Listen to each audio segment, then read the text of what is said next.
The minivan still smelled like spilled juice and crayons when Captain Jake Mercer pulled into Creech Air Force Base at 5:47 hours.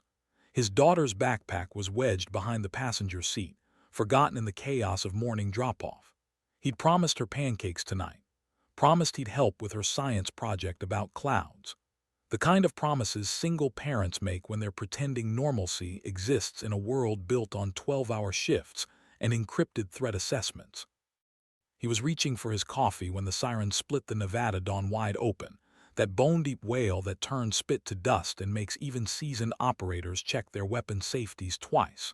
The alert came through every speaker, every radio, every screen across the drone operations center. Imminent threat. All personnel report immediately. This is not a drill. Mercer was through the security checkpoint before his brain caught up with his legs. Inside the operations center, controlled chaos. Analysts bent over glowing terminals, fingers flying across keyboards. Officers shouted coordinates into headsets. On the central display, satellite imagery showed something that made Mercer's stomach drop. A column of unidentified vehicles moving fast through the Khyber Pass, headed for a forward operating base that housed 300 American personnel and twice that many Afghan allies. "Sir, we've lost contact with Viper Station," a lieutenant announced, voice tight. Last transmission was weapons fire and static, the kind of static that meant someone had just stopped breathing. Colonel Martha Voss stood at the center of it all, silver hair pulled back severe, eyes scanning data streams with the intensity of a woman who'd spent 30 years turning chaos into clarity. "Get me eyes on Viper Station now," she ordered. "I want every available asset vectored to that sector." "And somebody find me," she stopped mid-sentence, gaze locking onto something on the duty roster, a name, a call sign that made half the room exchange glances. "Is Kodiak still on base?" Silence, the kind that speaks volumes. Then a captain cleared his throat. "Yes, ma'am, she's been assigned administrative duties pending. I don't care what she's been assigned. Get her in the air. Now." More glances. Someone muttered something about last time and disciplinary review. But Voss's expression could have cut through titanium. "That wasn't a suggestion, Captain." Mercer watched a young airman sprint toward the ready rooms, watched the clock tick forward while somewhere in the Hindu Kush, Americans were fighting for their lives. He thought about his daughter's science project, about clouds and how they form, about how sometimes the sky itself becomes a weapon. He didn't know then that within the hour, he'd witnessed something that would redefine everything he thought he understood about courage, about sacrifice, about the woman they called Kodiak, a pilot most of the base had written off as reckless, unstable, finished. He didn't know that by sunset, her call sign would mean something else entirely. That by tomorrow, the whole world would know her name. Major Evelyn Kodiak. Cross heard the sirens through two walls and a locked door. She was in the equipment storage annex, technically cleaning harnesses and running inventory on flight suits. Busy work for a combat pilot with 3,000 flight hours and a silver star. The kind of assignment you get when the brass wants you visible but neutered, present but powerless. She was 37 years old, built lean and hard from years of pulling GS and running morning 5-milers before sunrise. Dark hair cropped military short, face mapped with fine lines that came from squinting at desert horizons through a canopy. Her hands never stopped moving, even now, checking buckles and clasps with the automatic precision of someone who'd spent half her life strapped into an A-10 Thunderbolt's cockpit. The call sign Kodiak had stuck after her first deployment, Afghanistan, 2011, when she kept a crippled Warthog airborne for 43 minutes on one engine and fumes, refusing to abandon a Marine unit pinned down in the Korangal Valley. She'd brought that smoking, bullet-riddled aircraft home with hydraulic fluid spraying across her canopy and half her instruments dead. The Marines sent her a case of beer and a patch that read, "Unkillable." The brass gave her a medal and started watching her closer, because pilots who refuse to quit sometimes refuse to follow other orders too. Her radio crackled. "Kodiak, report to operations immediately. Colonel's orders." She was moving before the transmission ended, muscle memory overriding the 3 months of administrative purgatory she'd been grinding through. Down the corridor at a jog, through the security doors into the operations center where every screen showed the same nightmare. American positions under attack, response time critical and not enough assets in the air. Voss spotted her instantly. Kodiak, you're up. On standby, fueled and armed. Viper Station is under assault, coordinates on the data link. You'll have Apache support in 20 minutes, but you're first on station. Around them, the room had gone quiet. Everyone knew what had happened last time. Everyone knew why Kodiak had spent 3 months filing paperwork instead of flying combat missions. She disobeyed a direct order to pull off station, had stayed in the fight 15 minutes past bingo fuel to protect a convoy that intelligence said was already lost. She'd been right.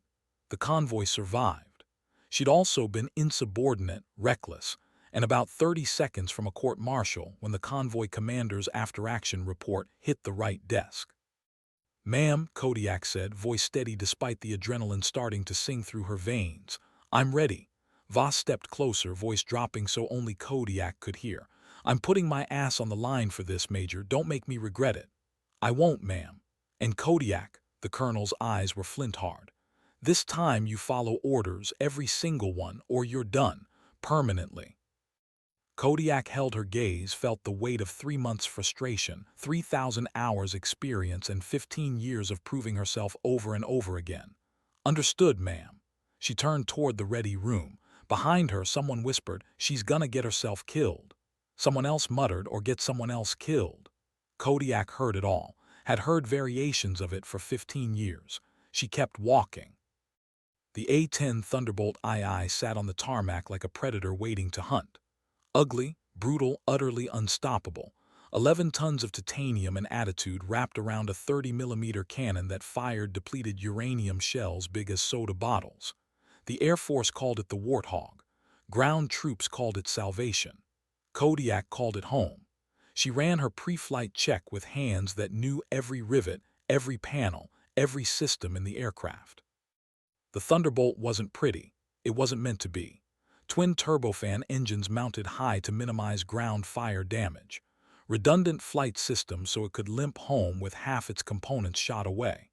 And that gun, the GAU-8 Avenger, capable of vomiting 70 rounds per second of tank-killing fury. This particular bird was scarred with patch jobs from previous deployments, tail marked with 12 kill silhouettes. Crew Chief Master Sergeant Rico Davis handed her the flight helmet, his dark face creased with worry. "Ma'am, radios are solid, targeting pod is calibrated, and I loaded her heavy, full combat mix, Mavericks on stations 3 and 9, everything else Hydra pods and 30 mic. But there's talk about." "I know what they're saying, Rico," he nodded slowly. "Bring my bird back, Major, and yourself too. That's the plan." She climbed the ladder, settled into the cockpit that fit like a second skin. Straps across shoulders and lap, helmet plugged in, hands running the startup sequence that was burned into her nervous system. The turbofans spooled up with their characteristic high-pitched whine, vibration thrumming through the airframe. Tower came through her headset. "Kodiak, you're cleared for immediate departure, runway 26. Squawk 3427, authenticate Tango Lima." Kodiak copies, 26 departure, Squawk 3427, Tango Lima authenticated. Requesting direct vector to target area. Approved. You're cleared hot on arrival. Godspeed, Kodiak. She taxied fast, no ceremony, just controlled urgency. At the runway threshold, she pushed throttles forward and the Warthog accelerated with its characteristic determined rumble, not graceful but inexorable. The nose came up, the Nevada desert dropped away, and Kodiak was airborne. Finally. Free, exactly where she belonged. The radio chatter told the story in fragments. Taking fire from 3 sides. Casualties mounting, urgent medevac. Armor in the valley, estimate company strength. Viper Station was hemorrhaging. Time and distance compressed into a single urgent equation. She pushed the Thunderbolt toward maximum cruise, watching the GPS count down miles. The Hindu Kush Mountains rose ahead, snow-capped peaks cutting into a sky that stretched forever. Somewhere in those valleys, Americans were dying. Her tactical display showed friendly positions, a small cluster of blue icons surrounded by angry red threat indicators. The enemy had done their homework. Simultaneous assault from multiple axes, overwhelming firepower, clear intention to overrun the position before air support could arrive. They hadn't counted on Kodiak, or maybe they had. Maybe they'd counted on procedures and caution and proper chain of command deliberation. They'd counted on the Air Force flying the book. Nobody had told them that the woman inbound was already writing a different ending. The Hindu Kush stretched below in shades of brown and gray and ancient stone, mountains that had witnessed empires rise and fall, that had swallowed armies whole. At 22,000 feet, Kodiak could see the curvature of the earth, could see weather systems forming against distant peaks, beautiful and utterly indifferent to the violence about to unfold in its valleys. Kodiak, this is Viper 6 actual, how copy? The voice was tight, professional despite the gunfire crackling in the background. Captain Michael Torres, commanding officer of the outpost, 29 years old and suddenly in command of a situation spiraling toward catastrophe. Viper 6, Kodiak reads you 5x5. I'm 3 minutes out with full ordnance. Give me targets. Kodiak, we've got technicals, armed pickup trucks approaching from the northeast, 6 vehicles, maybe more behind them. They're using the wadi for cover, advancing under suppressing fire.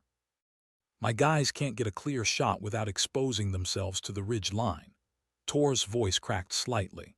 We've already got 4 wounded, 1 critical. I've got 42 personnel here and we are about to be fucking overrun. Kodiak was already adjusting her attack vector, eyes scanning the targeting pod's feed.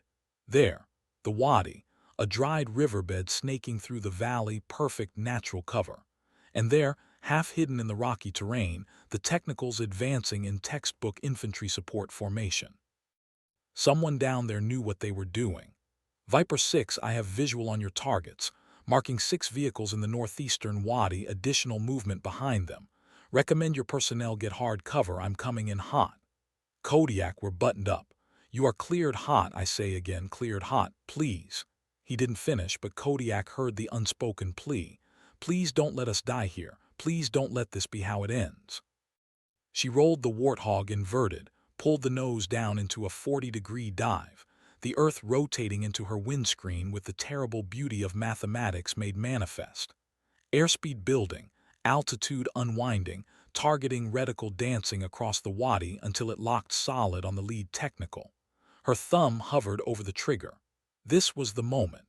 The one that separated survivors from casualties, the competent from the legendary.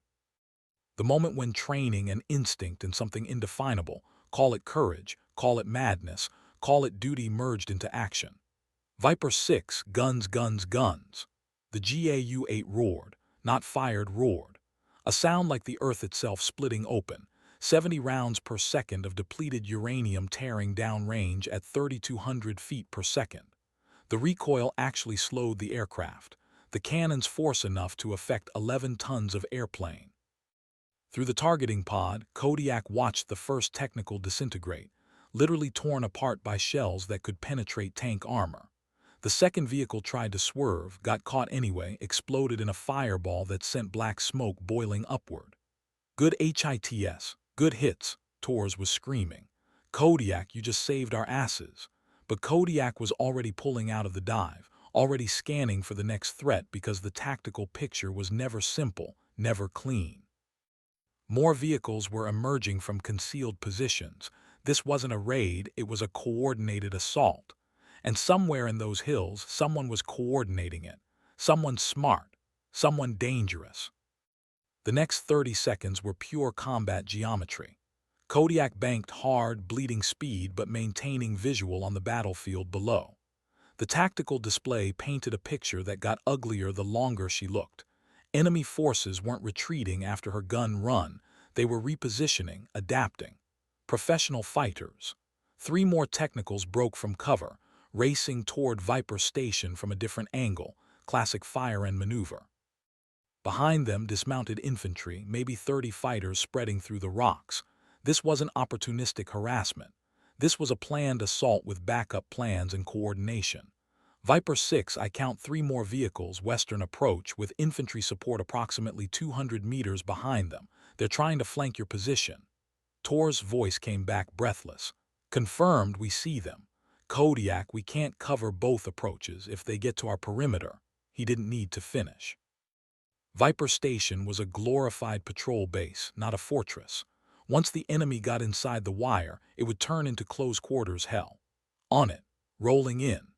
Kodiak lined up the shot differently this time. Not a dive, but a low-angle strafe that would take her screaming across the valley at 300 knots, barely 200 feet off the deck. Terrain masking until the last possible second, then weapons free and the Warthog doing what it was born to do. The mountains rose around her, canyon walls close enough to touch, her world compressed to airspeed and altitude and the inexorable pull of gravity. At 2 miles out, she popped up over a ridgeline and the enemy vehicles filled her windscreen. Guns, guns, guns. The GAU-8 spoke its single syllable of violence. The lead technical took the burst center mass, engine block shredding, cab disintegrating. The second vehicle swerved wildly, rolled, came apart in a tumbling mess of metal and flame. The third tried to reverse, too late. 30mm rounds walked up the truck bed and into the cab like an angry god reaching down to crush an insect. But return fire came instantly. Tracers, bright lines of intent, reaching up toward her aircraft. Kodiak felt the Warthog shudder as rounds punched through the tail section, that unmistakable bang bang bang of metal on metal. Warning lights flickered on her panel. Not critical. Not yet. She pulled up hard, trading speed for altitude, her breathing controlled despite her heart trying to hammer through her ribcage. Viper 6, 3 vehicles destroyed, but you've got infantry advancing on foot. I'm Winchester on Mavericks switching to Hydra rockets. Kodiak, be advised, we're tracking possible anti-air in the ridgeline north of our position. Thermal signature consistent with a MANPADS. Man-Portable Air Defense System. The thing every attack pilot dreads. A heat-seeking missile small enough to shoulder fire, fast enough to kill you before you know it's coming. The A-10 could survive small arms fire all day long, but a surface-to-air missile would tear through its fuselage like tissue paper. Standard procedure: break off the attack, call in artillery or fast movers to suppress the air defense, then return when it's safe. By the book, sensible, exactly what the brass expected. Kodiak looked at her tactical display. Looked at the blue icons representing Viper 6 and 41 other Americans clustered in that tiny compound. Looked at the red icons closing in from multiple directions. Tor's voice came through, trying to sound calm. "Kodiak, if you need to pull off station, we understand. You've already." She cut him off. "Viper 6, Kodiak is staying on station. Mark that MANPADS position with smoke if you can. I'm going to kill it." Silence on the radio. Then quietly, "Kodiak, that's a negative. Ma'am, that's a suicide run if they get a lock." "They won't. Mark the target." "Kodiak, I can't authorize." "Mark the fucking target, Captain." Her voice was flat, emotionless, the tone of someone who'd already made the decision and moved past doubt into pure execution. After a pause, Torres responded, "Copy that. Marking now." Red smoke began to billow from the ridgeline, brilliant crimson against brown stone, marking where Viper 6's troops thought the MANPADS team was positioned. Kodiak studied the terrain, mapped the approach in her mind. Standard attack profile would take her straight into their engagement envelope. But the A-10 wasn't a standard aircraft, and she wasn't a standard pilot. She'd been flying Warthog since she was 22, 15 years of pushing the airframe to its limits, and discovering there were no limits, just varying degrees of acceptable risk. She dropped low again, using terrain masking, threading the Thunderbolt through valleys like a needle through cloth. The airframe rattled and shook. This wasn't what jets were supposed to do, wasn't how fast movers operated. But the A-10 wasn't fast, wasn't pretty, wasn't designed for anything except surviving and fighting and protecting the people on the ground who needed protection. At 1 mile out, she pulled up just enough to clear a ridgeline, and there, thermal bloom exactly where Torres had marked it. 2 figures, one kneeling with a launcher on his shoulder, one spotting. They were tracking her, the launcher swinging to follow her approach. In her headset, the missile warning system began its distinctive tone. They had a lock. The IR seeker was tracking her engine heat, and in approximately 2 seconds they would fire. Standard evasion. Flares, hard brake, chaff, anything to break the lock. Kodiak did none of those things. She rolled inverted, pulled the nose down to point directly at the MANPADS team, and selected her last Maverick missile. The world inverted with her, sky below, earth above, all the rules suspended in the moment between lock and launch. Her targeting reticle centered on the thermal signature. The Maverick's own seeker found the heat bloom, tone went solid. Fox 3. The Maverick dropped from its rail, motor ignited, the TV-guided missile accelerating downrange at Mach 1. It covered the distance in less than 2 seconds, laser-guided precision delivering 100 pounds of high explosive directly into the MANPADS position. The explosion bloomed orange and black, the ridgeline erupting in fire and shattered stone. Simultaneously, Kodiak rolled upright and broke hard right, flares punching out behind her in case they'd managed to fire before the Maverick hit. Her G-suit inflated, crushing her legs and abdomen to keep blood in her brain. The horizon spun. Warning lights screamed, and then she was clear, no missile chasing her, the threat eliminated. Holy shit, Torres was yelling. Kodiak, that was Jesus Christ, that was incredible. Kodiak said nothing, just pulled the Warthog back around, scanning for the next threat because there was always a next threat, always another enemy fighter or vehicle or position that needed killing. Her hands were steady on the stick. Her breathing was controlled. And somewhere in the back of her mind, a voice whispered what she'd known for 15 years. This is what I was made for. The battle wasn't over, wasn't even close. With the MANPADS down, Kodiak had freedom of maneuver, but the infantry was still advancing, still closing on Viper Station from multiple directions. The tactical display looked like a red tide flowing toward a tiny island of blue. Kodiak, enemy infantry approximately 100 meters from our wire western perimeter. We're engaging, but we don't have the firepower to stop them all. Tor's voice was tight again, the brief elation from the MANPADS kill already fatting into the reality of their situation. Kodiak checked her weapons status. Winchester on Mavericks, half her 30mm ammunition expended. But she still had the Hydra rocket pods, 70mm unguided rockets, old school and devastating when used right. The key was when used right. Fire too high, you waste ordnance on empty ground. Too low, you endanger the friendlies you're trying to protect. And unguided meant exactly that. No laser designation, no GPS guidance, just ballistic physics and pilot skill.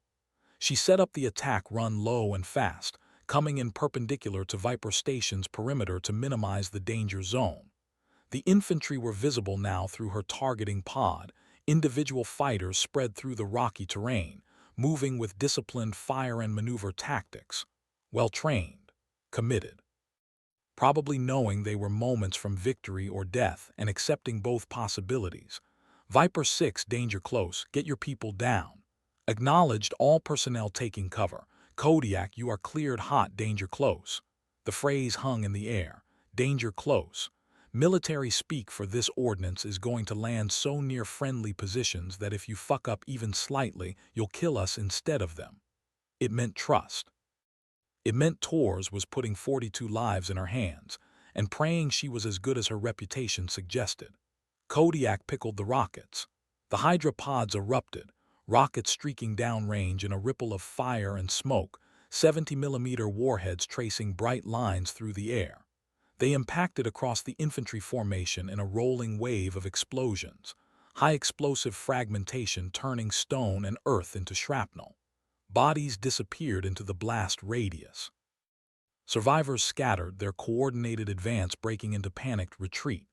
Good EFFECTS, good EFFECTS, Torres was shouting. Kodiak, you just broke their assault, they're pulling back. But Kodiak was already scanning the wider battlefield, the tactical picture, the patterns. Something was wrong. The assault had been too coordinated, too professional. And now they were retreating too easily, too quickly. Like they'd planned for this. Like they'd expected air support and had a response ready. Viper 6, keep your heads down. This isn't over. Kodiak, what? The radio crackled with a new voice, different frequency. The calm professional tone of an AWACS controller orbiting somewhere high and safe and far away. All aircraft be advised. Enemy armor column identified advancing through the Khyber Pass. Estimated battalion strength with air defense network. Fast movers are being vectored, but ETA is 25 minutes. Kodiak, recommend you RTB for rearm and refuel. Return to base. Standard procedure. Sensible. By the book. Kodiak looked at her fuel gauge, enough for maybe 30 minutes of station time, less if she had to maneuver hard. Looked at her weapons, running low on everything except willpower. Looked at the tactical display showing new red icons emerging from the mountain passes, a mechanized force that would roll over Viper Station like a tsunami over a sandcastle. 25 minutes. That's how long Torres and his people had to survive until the cavalry arrived. 25 minutes against battalion-strength armor with integrated air defense. 25 minutes that would determine whether 42 Americans went home or went into body bags. The math was simple and brutal.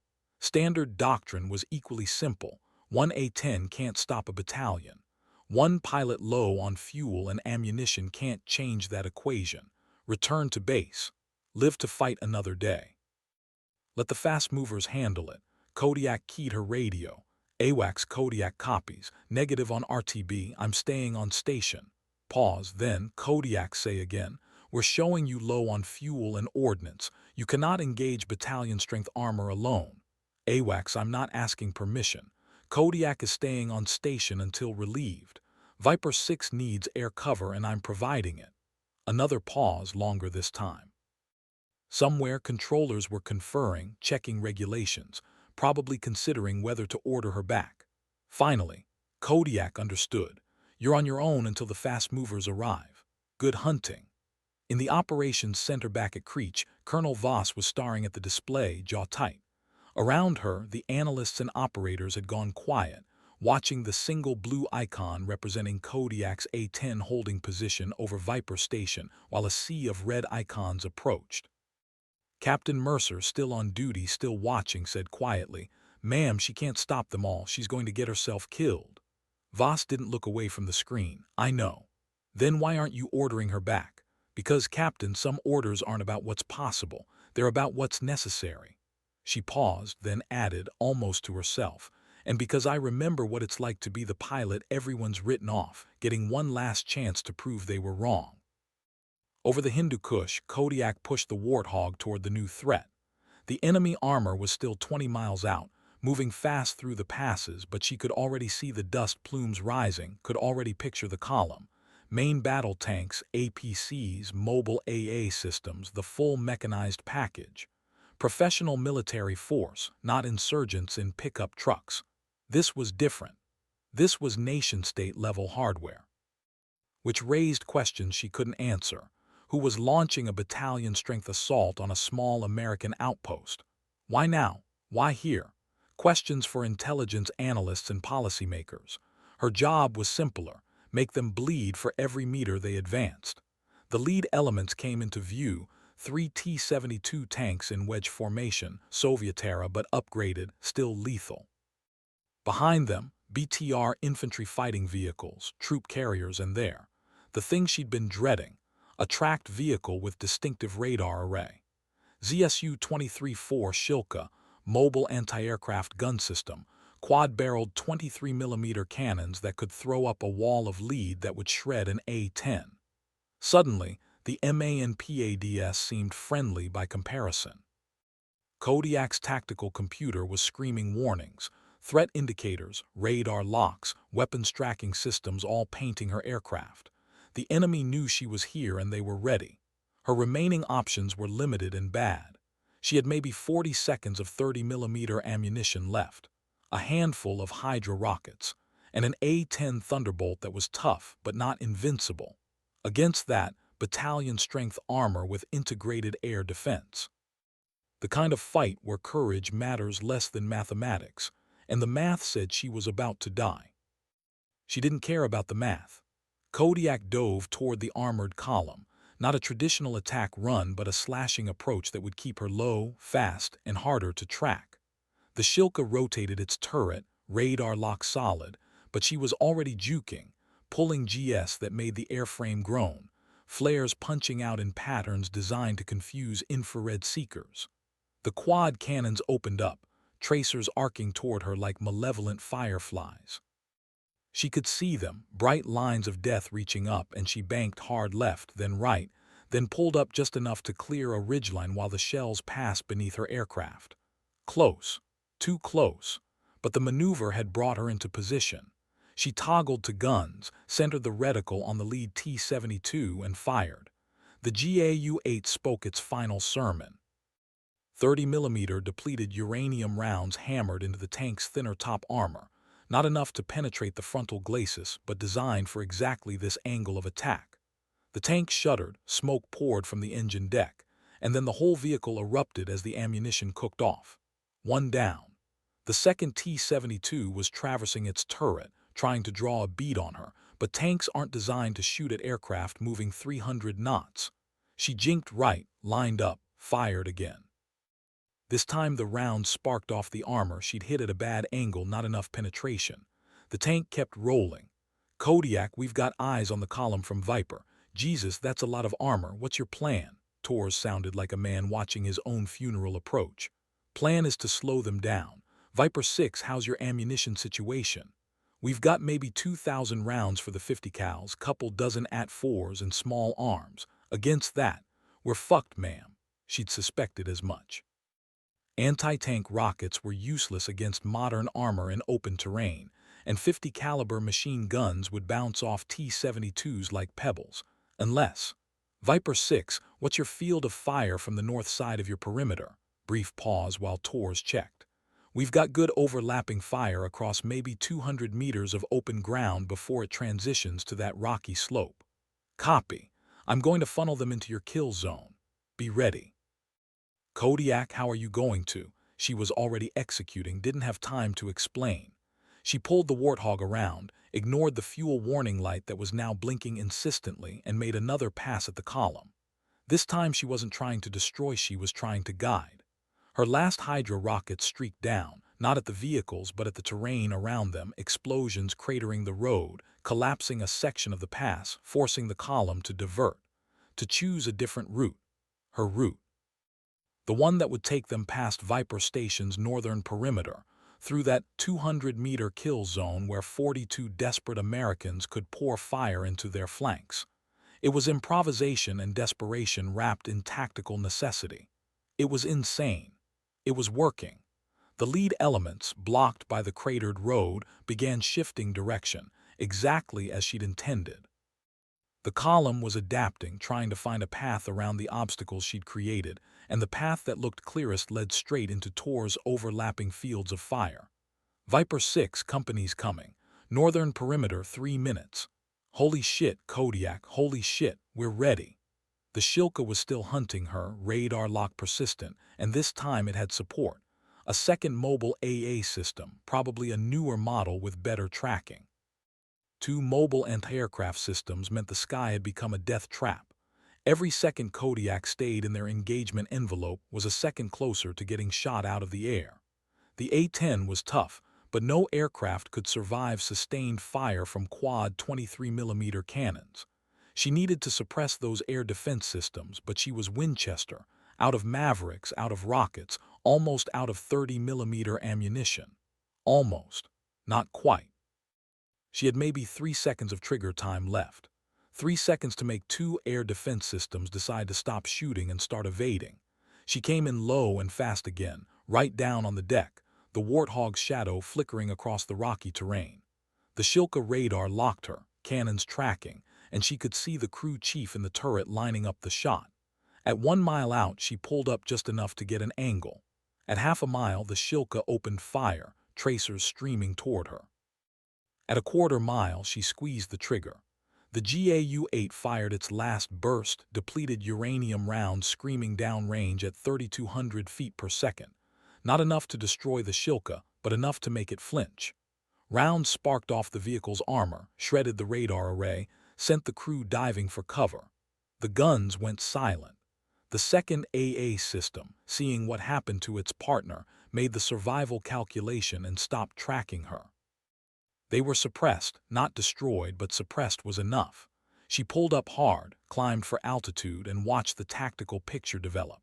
The enemy column was now committed to the approach that would take them past Viper Station's northern perimeter, and they were moving fast, clearly intending to overrun the position before coordinating any defense. They didn't know what was waiting. Viper 6, lead elements entering kill zone in 60 seconds. Hold fire until they're fully committed. Kodiak acknowledged, "We're ready." She could picture it. Tors and his people crouched behind sandbags and concrete barriers, fingers on triggers, adrenaline and fear mixing into that peculiar clarity that comes when death is close enough to touch. She'd been there. Every combat veteran had been there. The place where time moves differently and every decision matters and there's no room for doubt. The T-72s rumbled into the open ground, confident in their armor, unaware they were driving into an ambush.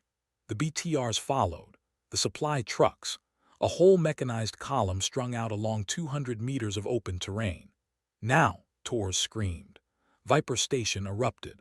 50 caliber machine guns hammered into the column's flanks, not penetrating the heavy armor but chewing into vision blocks, sensors, the vulnerable points where steel meets vision. AT-4 rockets streaked across the kill zone, most bouncing off main armor but a few finding tracks, engines, weak points. One BTR exploded, infantry spilling out into the open where machine gun fire cut them down. The column tried to respond, turrets rotating, but they were in a natural defile with limited maneuver space and ambush positions on elevated ground. The exact tactical situation armor commanders have nightmares about. And from above, Kodiak was calling the shots, directing fire, identifying targets. Viper 6 tank at your 10 o'clock, crew exposed. BTR breaking left, hit it before it gets to cover. Supply truck, far end of the column, take it out, block their retreat. She was weaponless but not helpless, her eyes and tactical system becoming force multipliers for the troops on the ground. The ambush was working, but working wasn't enough. The column was taking casualties but not breaking. Professional soldiers, well trained, and there were just too many of them. For every vehicle Viper 6 disabled, 2 more pushed forward. The math remained brutal. 42 Americans against battalion-strength armor and ammunition doesn't last forever. Tors came over the radio, breathing hard. "Kodiak, we're burning through ammo fast." Maybe 5 minutes of sustained fire left, then we're down to small arms and harsh language. 5 minutes. The fast movers were still 15 minutes out. The gap between survival and annihilation had a number, and that number was 10 minutes. 10 minutes she somehow had to create out of nothing. Kodiak checked her fuel, critically low now, maybe 15 minutes of flight time remaining.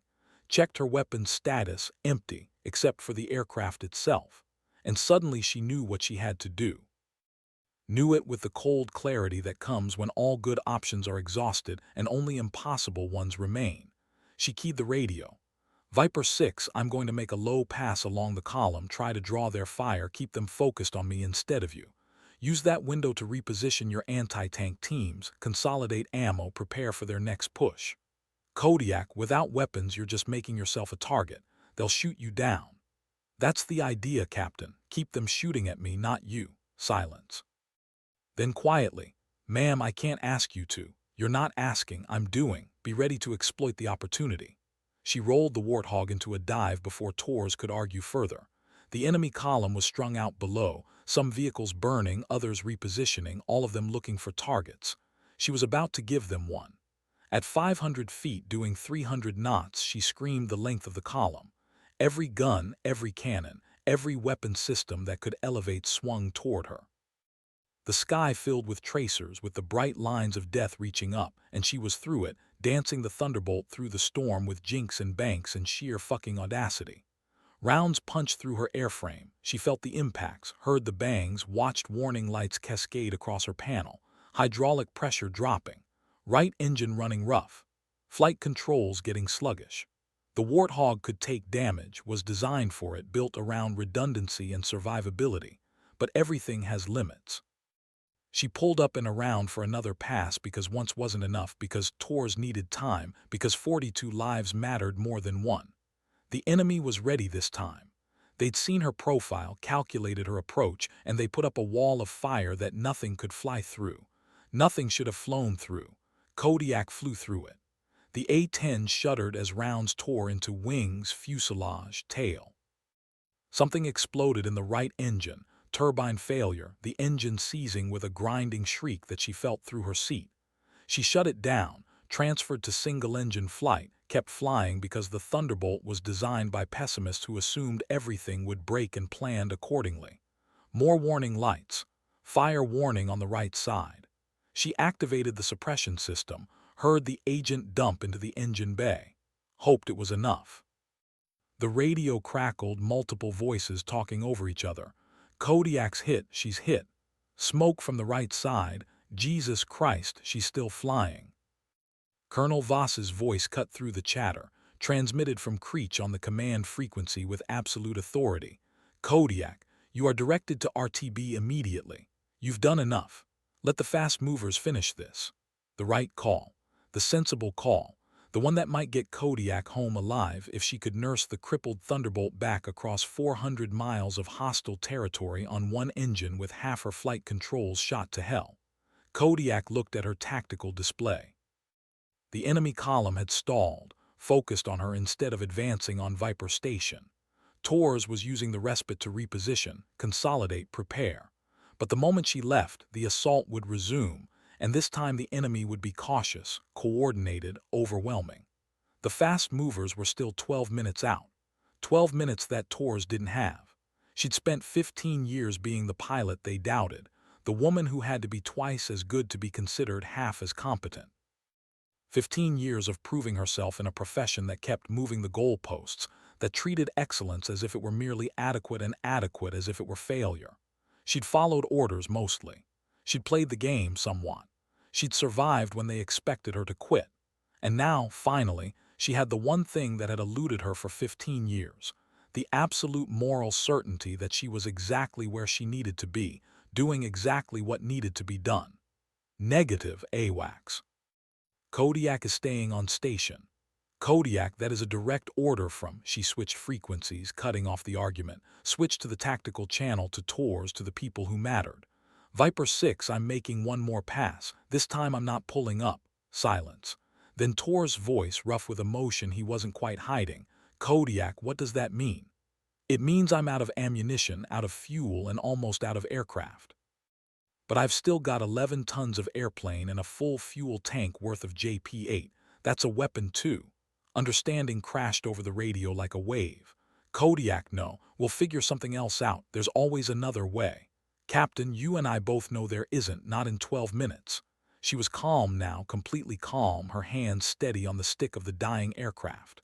The fear was gone, burned away by the purity of the decision. Listen to me. When I make my run, the column will focus on me. Use that window. Concentrate your fire on the air defense systems, the Shilkas, the mobile AA. Kill those and the fast movers can finish the job safely. Ma'am, that's an order, Captain. A pause, then, yes, ma'am. She checked her course, her speed, her angle of approach. The targeting computer was dead, but she didn't need it. She could see the target with her own eyes, could calculate the intercept vector in her head.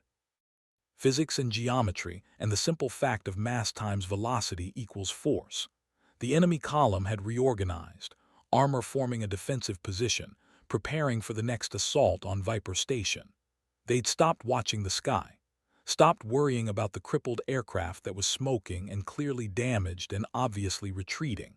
They didn't see her turn around, didn't see her push the throttle forward on her one remaining engine, coaxing maximum power from the screaming turbofan.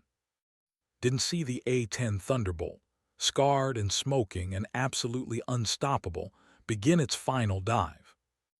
The moment crystallized, sky and stone and purpose. Kodiak's hands were gentle on the controls, guiding the Warthog down with the same care she'd used 1,000 times before, as if this were just another approach, just another mission.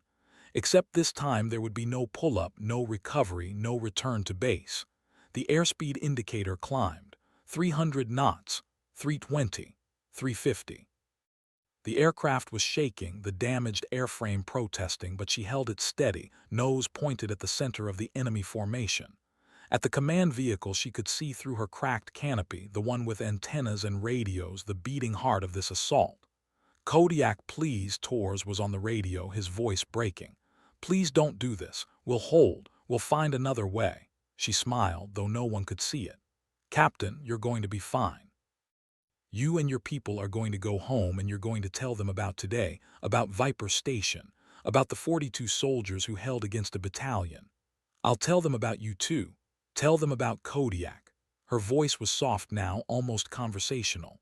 "Tell them the call sign comes from Alaska, from the Kodiak bear, the biggest predator on the continent. Solitary, territorial, absolutely relentless when protecting its home. Ma'am, tell them I was Air Force, but I belonged to every grunt who ever needed air support. Tell them I was a pilot, but I was their pilot." She was 2,000 feet up, still diving, the enemy formation growing larger in her windscreen. Soldiers were pointing, shouting, scrambling for their weapons as they realized what was happening. Too late, far too late. "Tell them that call signs aren't just names. They're legacies, they're promises, and I kept mine."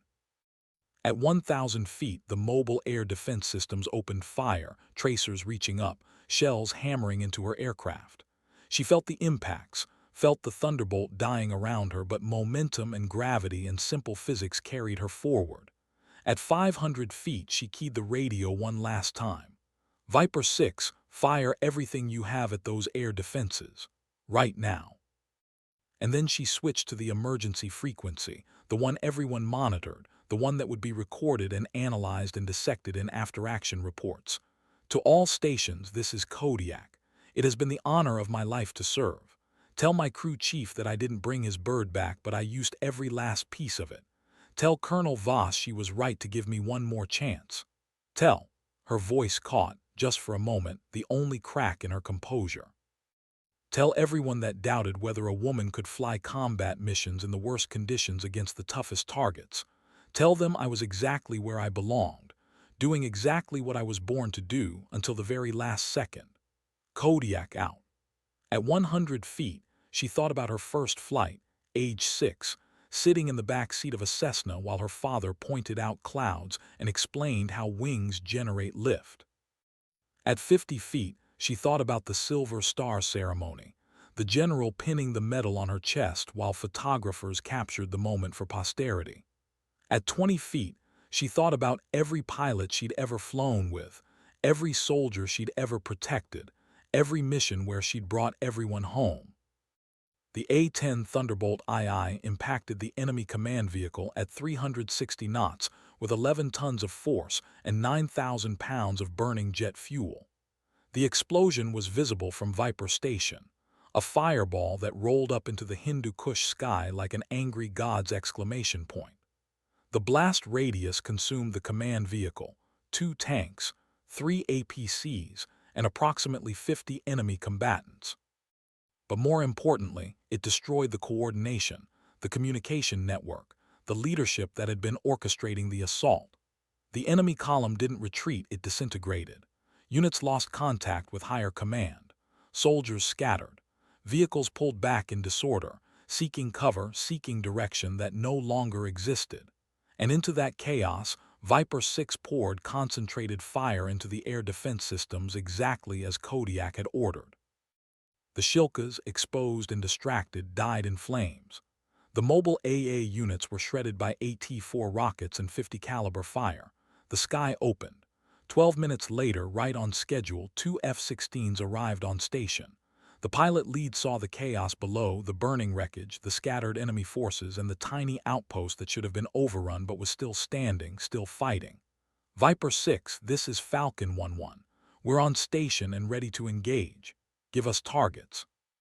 Captain Tors, standing on the perimeter wall of Viper Station with tears streaming down his face that he made no attempt to hide, took a breath and found his voice. "Falcon 1-1, I'm going to need you to finish what Kodiak started." The F-16 pilot's response came back puzzled. "Viper 6, say again. We don't show any other air assets on station."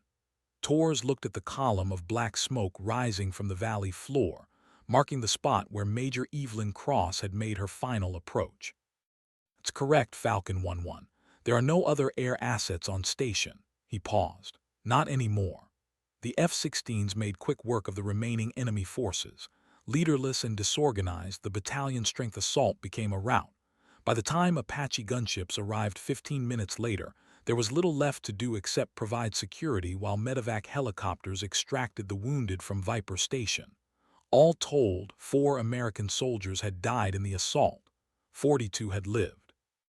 Those numbers would be analyzed in after-action reports, studied in Staff College, debated by strategists. But the soldiers at Viper Station didn't need analysis. They knew the math. They knew the cost. In the operations center at Creech, Colonel Voss stood in silence, watching the telemetry data from Kodiak's final moments. Around her, the entire staff had gone quiet, people who'd spent years watching combat footage and monitoring drone strikes and coordinating air support across a dozen theaters of war. None of them had ever seen anything like this. Captain Mercer finally broke the silence. "Permission to speak freely, ma'am." "Granted."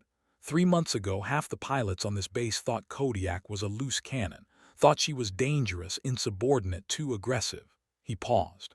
"They were wrong." Voss nodded slowly.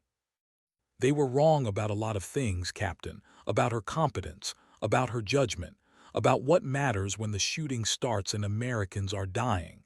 She turned to face him. "But they were right about one thing: she was dangerous, just not to us." The investigation took 3 weeks. Accident boards, interviews, data analysis, chain-of-command reviews. Every second of Kodiak's final mission was dissected by people who'd never flown combat, never faced the decision she'd faced, never felt the weight of 42 lives balanced against one. The preliminary report was 17 pages of findings, conclusions, and recommendations. The final paragraph read, "Major Evelyn Cross, call sign Kodiak, acted with extraordinary courage in the face of overwhelming enemy forces. Her tactical decisions and willingness to continue engagement despite critical aircraft damage directly resulted in the successful defense of forward operating base Viper Station and the survival of 42 U.S. military personnel. While her final action, deliberately flying her damaged aircraft into enemy forces, violated standard protocols, the investigating board finds that Major Cross exercised sound judgment given the tactical situation and available options. Her actions are consistent with the highest traditions of military service and reflect great credit upon herself, the United States Air Force, and the Department of Defense." The Pentagon announced it the following Thursday: Medal of Honor posthumous to Major Evelyn Cross, United States Air Force. The ceremony would be in 6 weeks. Her parents would receive the medal. The formal citation was released simultaneously, "for conspicuous gallantry and intrepidity at the risk of her life above and beyond the call of duty." The news went viral, not just military circles, everywhere. The story hit social media, and suddenly everyone had an opinion, everyone had a take, everyone wanted to claim they'd known all along that she was extraordinary. The same people who doubted her, who'd questioned her, who'd whispered about her being too aggressive or too emotional or too female for combat aviation. Suddenly, they were posting tributes and sharing stories and claiming they'd always believed in her. Captain Torres read them all with something between rage and disgust. 2 weeks after the battle, he sat in a hotel room in Landstuhl, Germany, recovering from a shrapnel wound in his shoulder that he barely remembered receiving. His phone buzzed constantly with messages, interview requests, people wanting the story from someone who'd been there. He ignored most of them, but he accepted one: a video call from Crew Chief Master Sergeant Rico Davis back at Creech. Davis's face appeared on screen, eyes red-rimmed, exhausted. "Sir, wanted to check on you." "I'm fine, Sergeant, shoulders healing. They're shipping me stateside next week." Torres paused. "How are you holding up?" Davis shook his head slowly. "Been maintaining aircraft for 15 years, sir. You get attached to the birds, you know, but it's not supposed to." His voice trailed off. "She was a hell of a pilot, best I ever saw." They sat in silence for a moment. Then Torres said, "The memorial service is scheduled for 3 weeks from now. Arlington, full honors. You going?" "Yes, sir." "Whole crew team is going. Half the wing is going. Hell, half the Air Force is probably going." Davis managed a bitter smile. Funny how everyone's showing up now.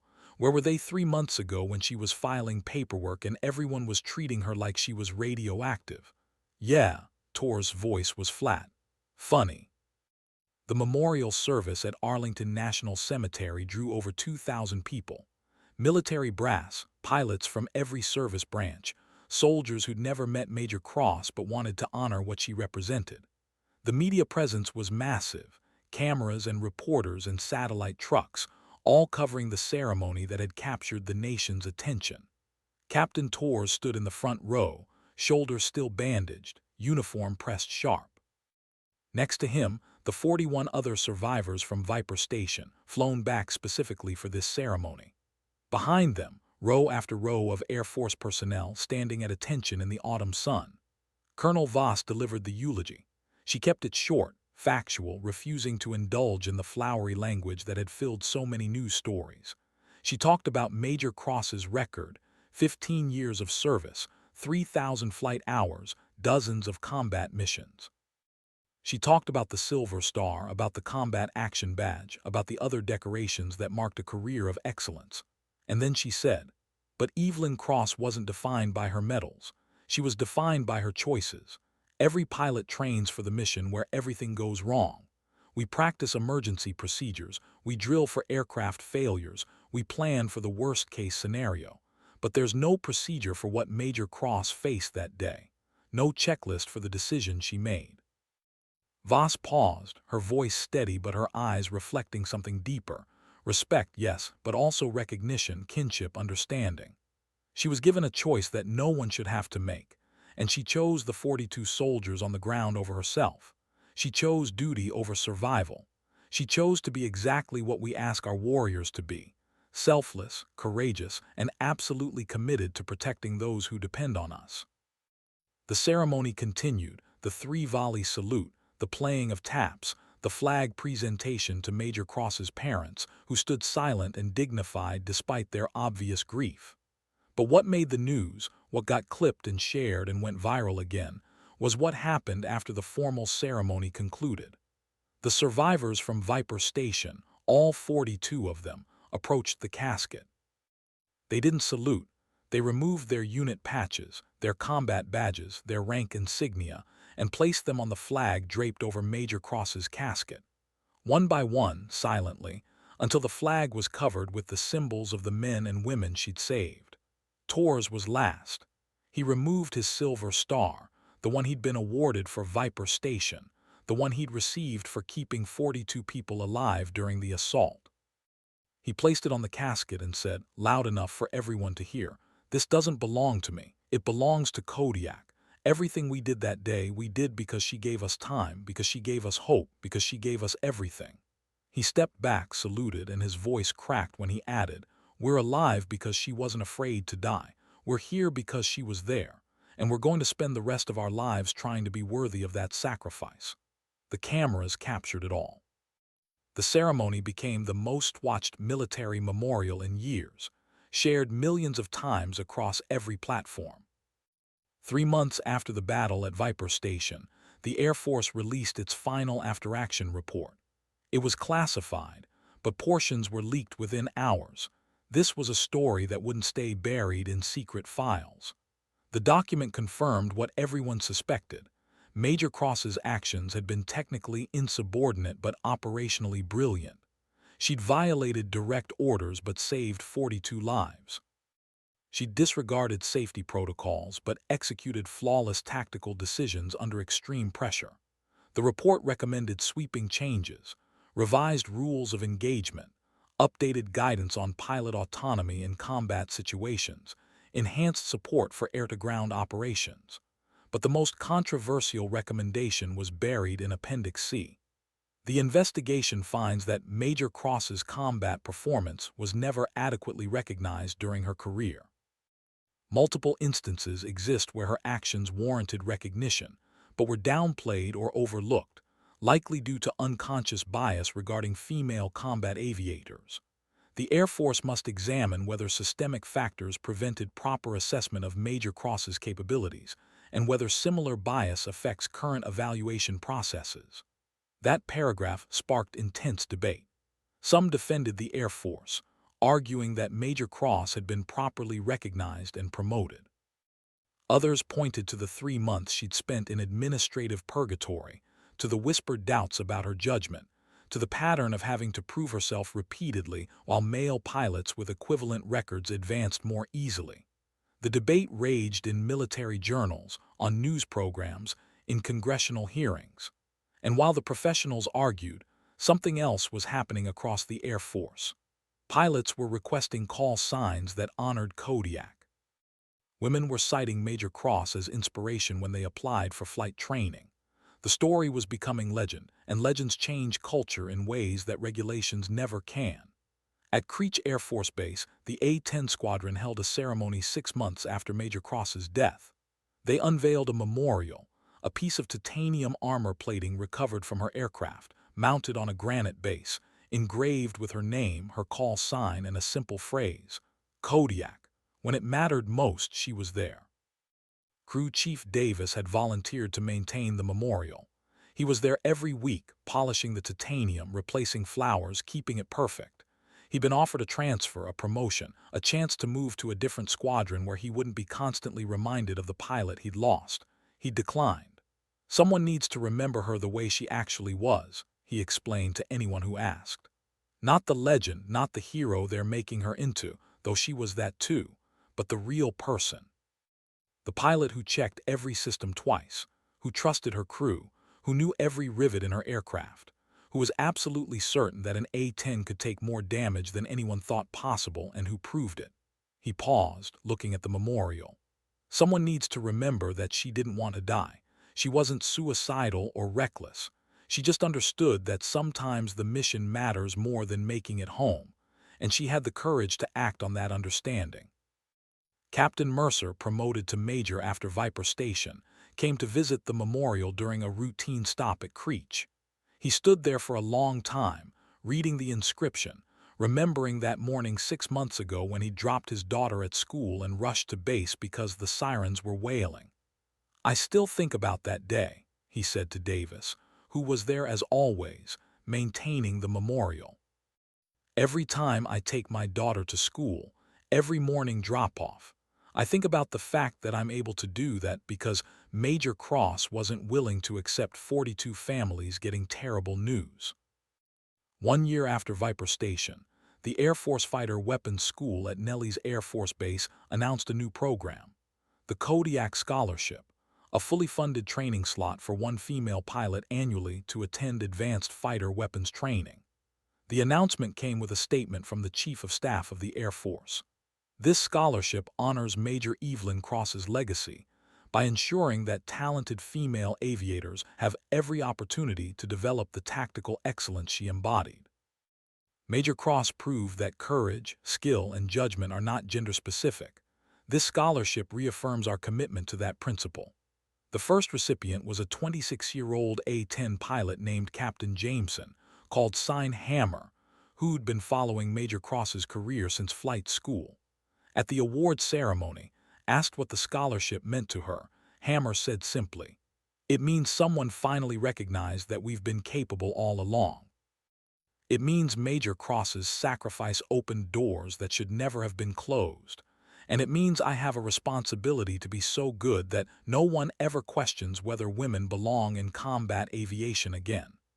The speech went viral. Hammer became a spokesperson for military women, invited to speak at military academies, quoted in recruiting materials. She handled the attention with the same matter-of-fact competence that had earned her call sign. Nothing fancy, nothing flashy, just solid professional performance mission after mission. 2 years after Viper Station, Captain Torres, now promoted to Major, returned to Afghanistan for another deployment. Different base, different mission, but the same mountains, the same valleys, the same sky that Major Cross had flown through on her final mission. He found himself flying over the Hindu Kush in a helicopter, looking down at the terrain where Viper Station had stood. The outpost had been abandoned months ago, part of the ongoing drawdown, but Torres had coordinates memorized. He knew exactly where to look. The pilot, noticing his attention, asked, "You know this area, sir?" "Yeah, I know it." Torres didn't elaborate, but he made a decision. "Can you take us lower? I want to see something." They descended into the valley, following the route Major Cross had flown. The wreckage was long gone, cleared by salvage teams, but Torres could still see the scars in the landscape: blast craters, scorched earth, the geometry of violence frozen in stone and sand. "This is where it happened, isn't it?" the pilot asked quietly. "Kodiak's last flight." "Yeah, this is where she fell." Torres stared at the ground, remembering every detail: the sound of her voice on the radio, calm and steady even as her aircraft was dying. The sight of that final dive, the explosion, the smoke rising into the mountain sky. "She saved my life," he said. "Saved all our lives, and we repaid her by surviving, by going home to our families, by living the years she didn't get to live." He paused. "I have a daughter now, born 8 months ago, named her Evelyn." The pilot nodded, understanding. They flew in silence for a while, the helicopter's rotors beating the thin mountain air, until Torres finally said, "Take us back. I've seen enough." 5 years after Viper Station, the Air Force dedicated a new building at the Fighter Weapons School, Cross Hall, a state-of-the-art tactical training facility featuring simulators, briefing rooms, and a memorial gallery documenting Major Evelyn Cross's career. The dedication ceremony drew hundreds of people, including many who'd never met her but whose careers had been shaped by her legacy. The memorial gallery was comprehensive: photos from her career, mission reports, her flight helmet and patches, video footage of various combat missions.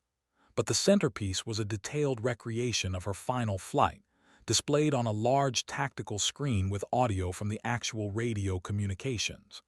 Visitors could follow her approach, see the decisions she made in real time, understand the tactical situation she'd faced. Most visitors spent the longest time at a simple display case containing a handwritten letter. It was dated 3 years before Viper Station, addressed to no one in particular, found in Major Cross's personal effects. The letter read, "To whoever finds this, if you're reading this, it means I didn't make it back. That's okay.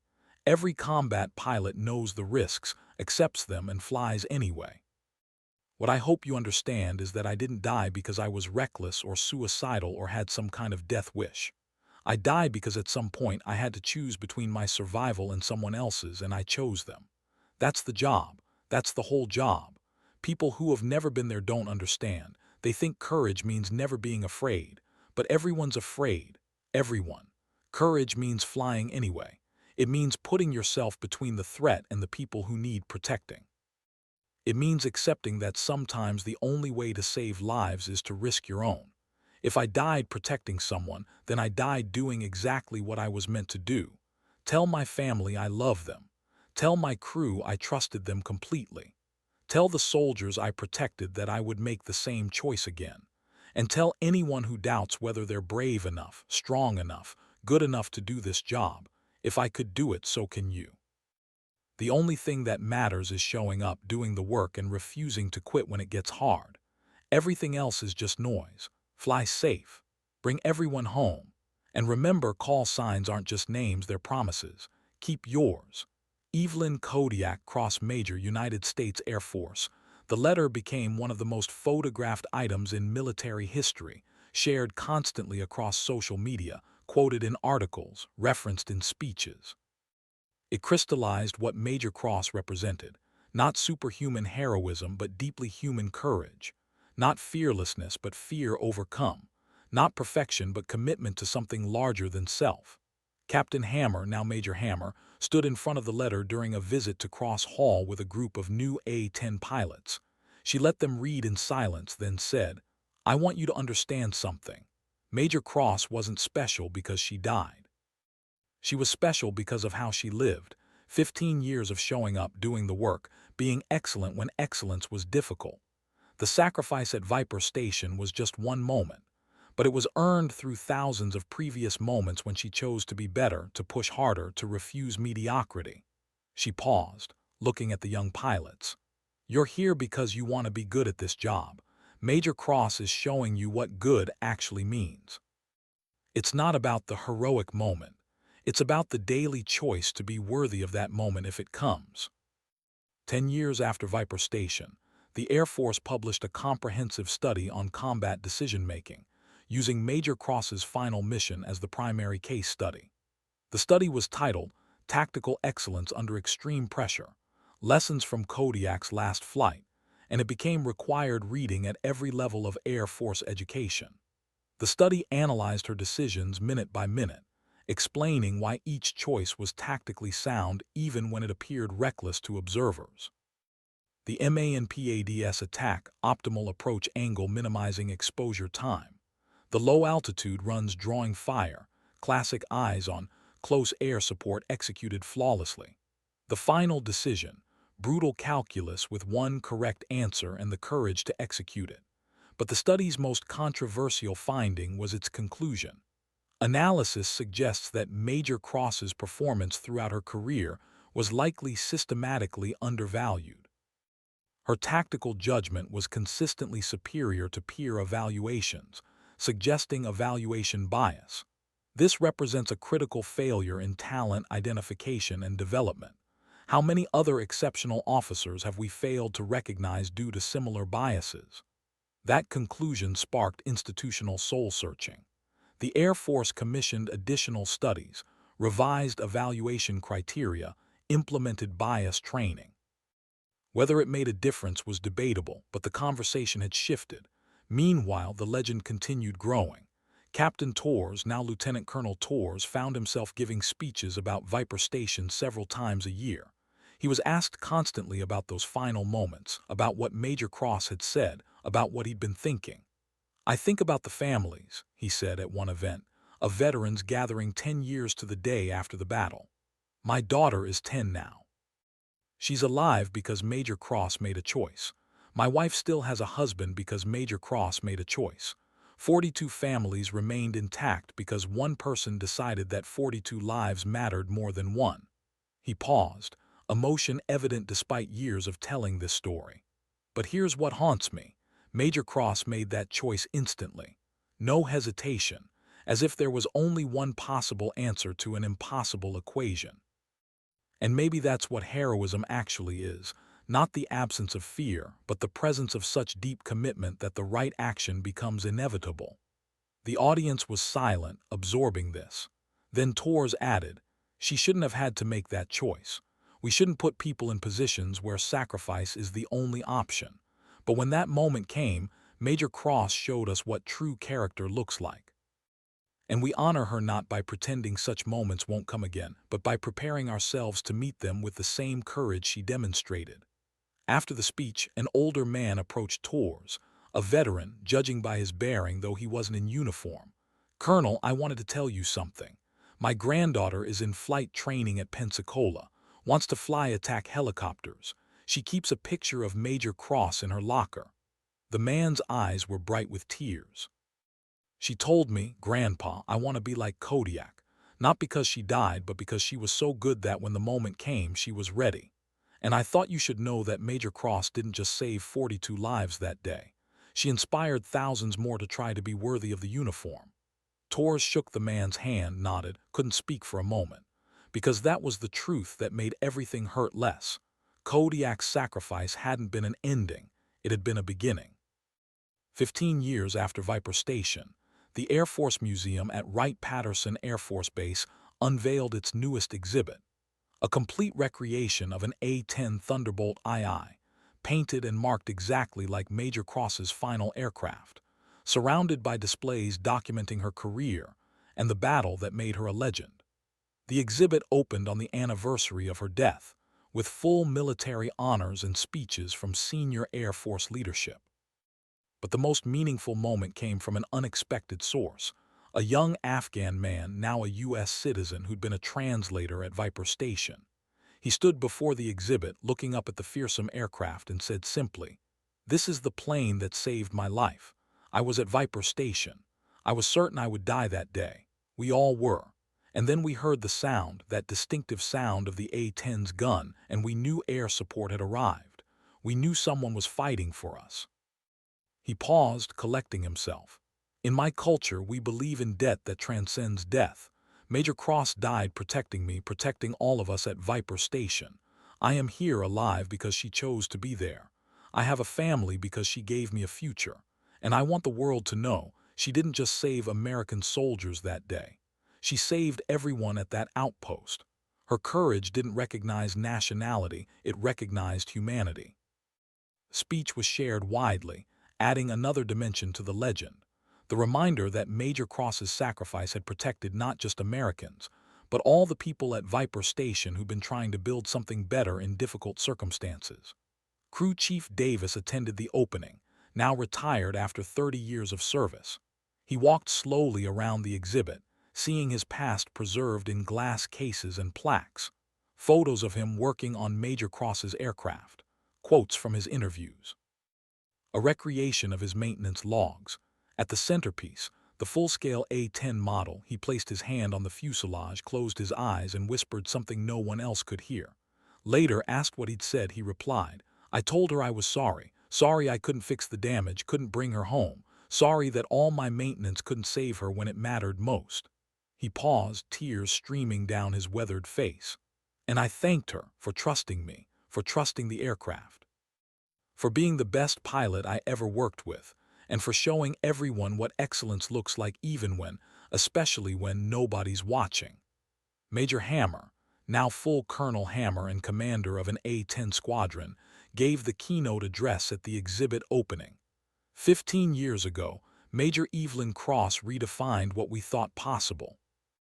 Not because she performed some superhuman feat, but because she executed flawless tactics with damaged equipment in impossible circumstances, and then made the hardest choice any of us could face.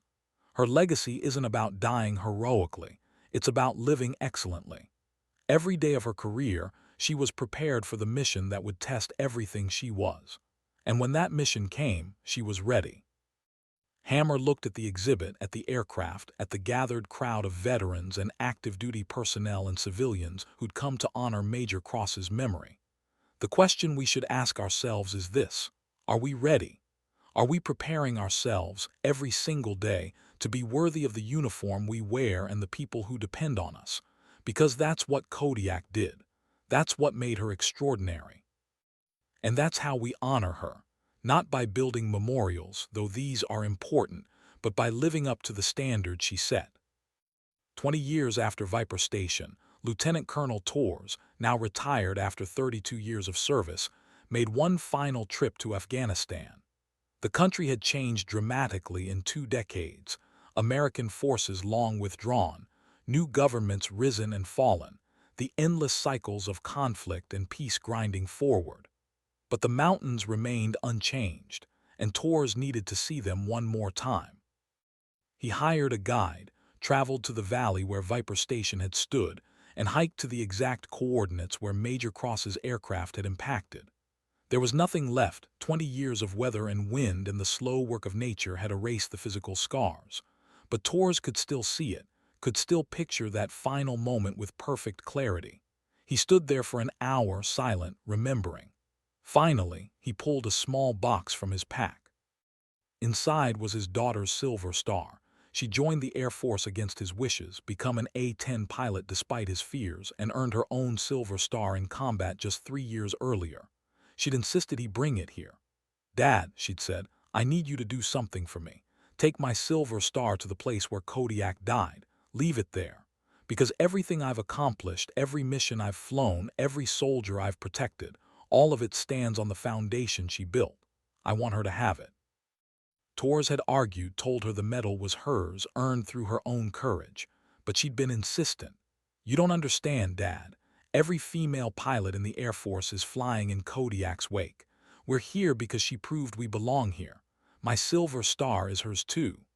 So Torres placed the medal on the ground, along with his own from Viper Station, along with a photo of his daughter in her flight suit, standing next to her A-10. He stood, saluted the empty valley, and said the only words that seemed adequate: "Thank you for my life, for my daughter's career. For 20 years I wasn't supposed to have. Thank you." The guide, who'd been waiting respectfully at a distance, approached after Torres' salute. "The woman you honor, she was a great warrior. Yes. The villagers tell stories about her, about the day the sky fell on the invaders, about the flying machine that saved the base. They say her spirit protects this valley now." Tors smiled despite his tears. That would please her, I think. She was always protecting people, right to the very end. They hiked back toward civilization as the sun set over the Hindu Kush, painting the mountains in shades of amber and gold. The same sky Major Cross had flown through on her final mission, eternal and indifferent and beautiful. At night, Tors wrote a final entry in a journal he'd kept for 20 years, a record of every time he thought about Viper Station, every moment Kodiak's sacrifice had intersected with his life.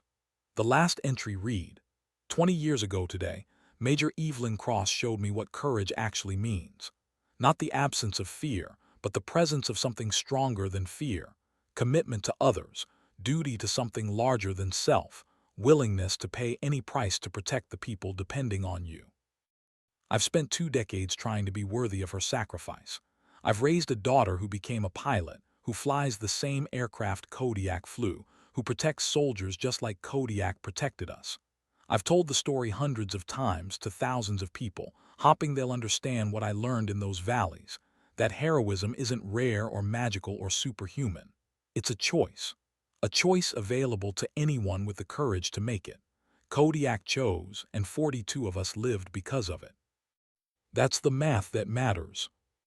25 years after Viper Station, the Air Force released previously classified documents related to Major Cross's final mission.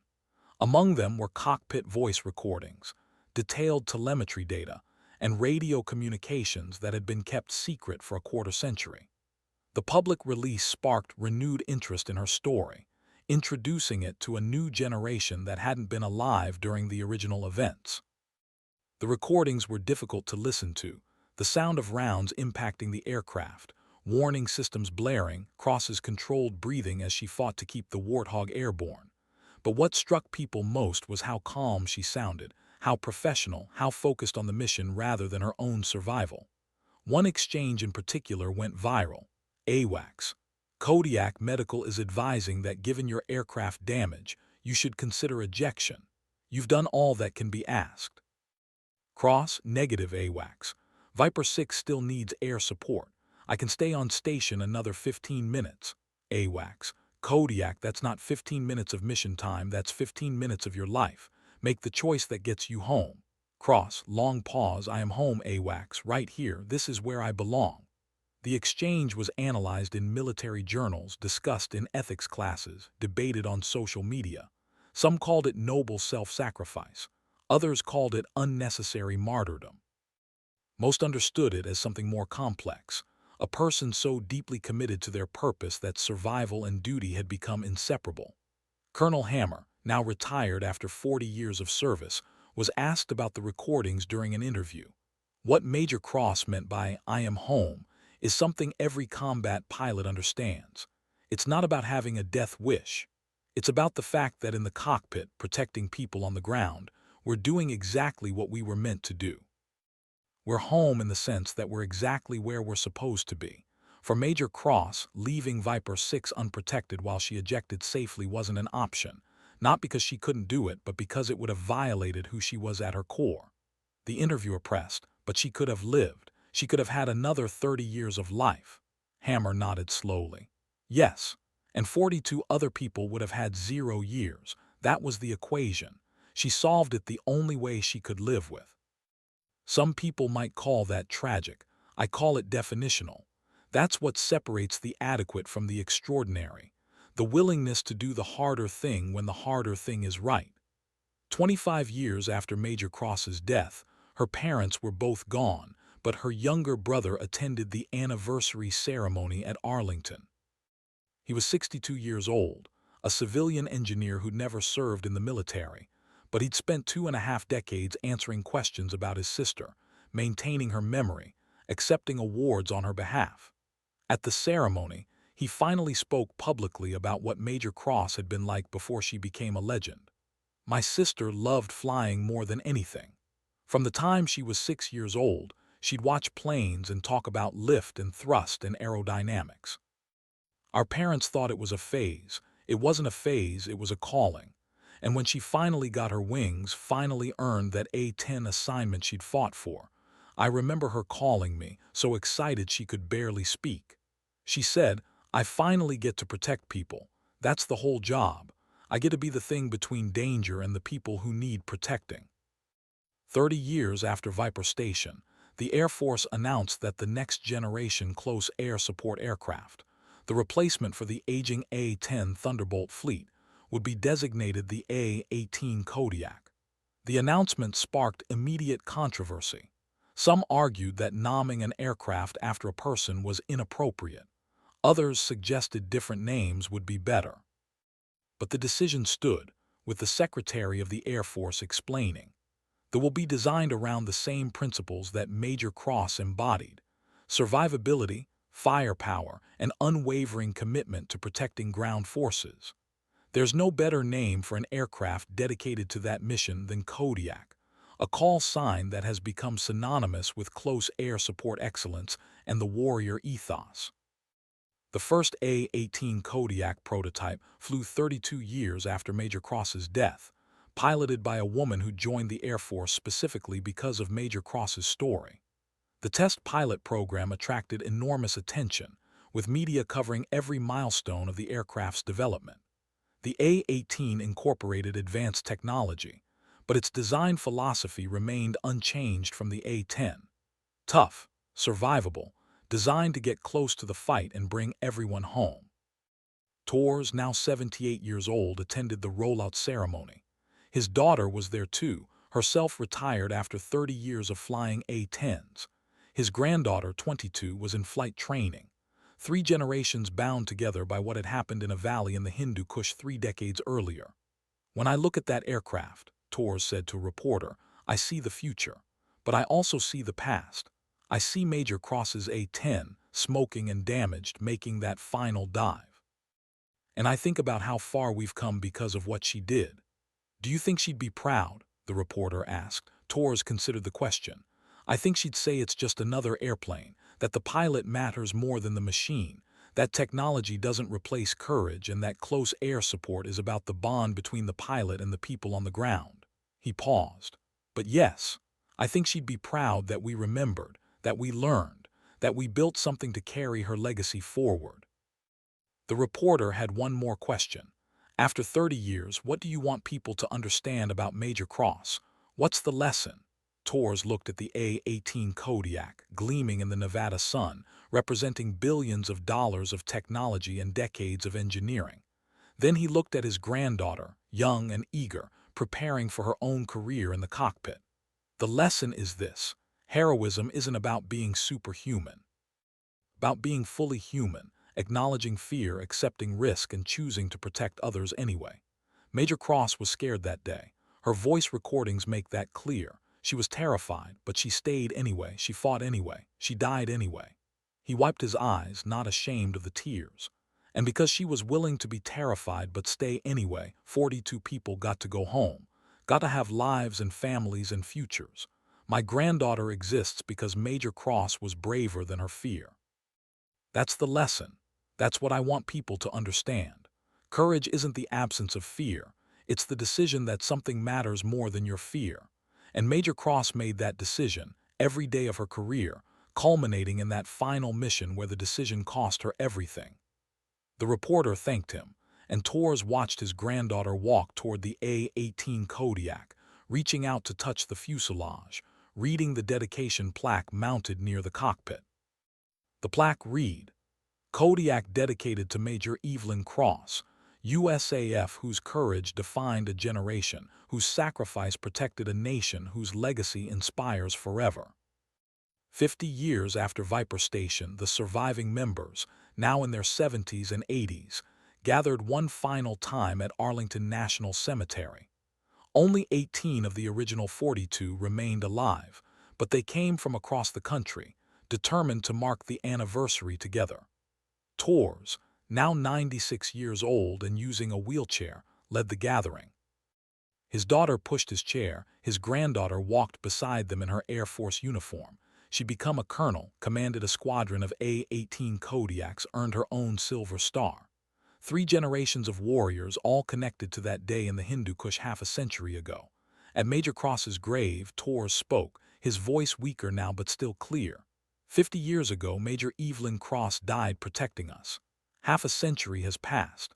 Most of the world has moved on, but we remember. We will always remember. He gestured to the 18 survivors gathered around him. These are the last of us. In 10 years, maybe 5, we'll all be gone. The living memory of that day will disappear, but the lesson won't. The legacy won't. Torres paused, gathering strength. We survived because Major Cross refused to accept our deaths as inevitable. She refused to follow the safe course, the smart course, the by-the-book course. She followed the right course, and she paid for it with her life. But she didn't pay in vain. We lived, we had families, we had careers, we had 50 years that we weren't supposed to have. And through us, Major Cross's courage has echoed forward. Our children, our grandchildren, our great-grandchildren, they exist because she made a choice. How many people can say their decision created generations?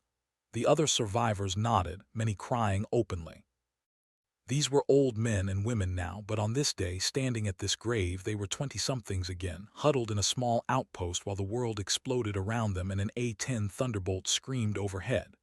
One survivor, a woman who'd been a combat medic at Viper Station, stepped forward. "I've told my grandchildren about Major Cross, about what she did, about what it meant, and they asked me what was she like, and I realized I never met her, never spoke to her. Just heard her voice on the radio and saw her aircraft flying over us, but I knew her anyway, knew her through her actions, through her courage, through her refusal to abandon us." She touched the headstone gently. "You didn't just save our lives, Major. You showed us what we should aspire to be. Thank you for everything." They stood in silence as the sun set over Arlington, the white headstones stretching in perfect rows, each marking a life given in service. Major Cross was one among thousands, but her story had transcended the grave, had become larger than one person's sacrifice. It had become a standard, a benchmark, a question that every generation must answer. When the moment comes, will you be brave enough? When duty demands everything, will you pay the price? When someone needs protection and you're the only one who can provide it, will you stand? Major Evelyn Cross answered yes, answered with her life. Answered so completely that 50 years later, 18 old warriors stood at her grave and wept with gratitude for the years she'd given them. The last act of the ceremony was simple. Each survivor approached the headstone and saluted. 18 final salutes from the people she'd saved, thanking the woman who'd made their lives possible. And then they left slowly, helping each other across the cemetery grounds, knowing this would be the last time they could all gather, knowing that soon the living memory would fade, but also knowing that the story would endure, that somewhere a young pilot was reading about Major Cross and wondering if they could be that brave, that somewhere a scared soldier was praying for air support and would soon hear the distinctive sound of an A-18 Kodiak coming to their rescue, that somewhere the legacy continued, because call signs aren't just names, they're promises, and Kodiak kept hers.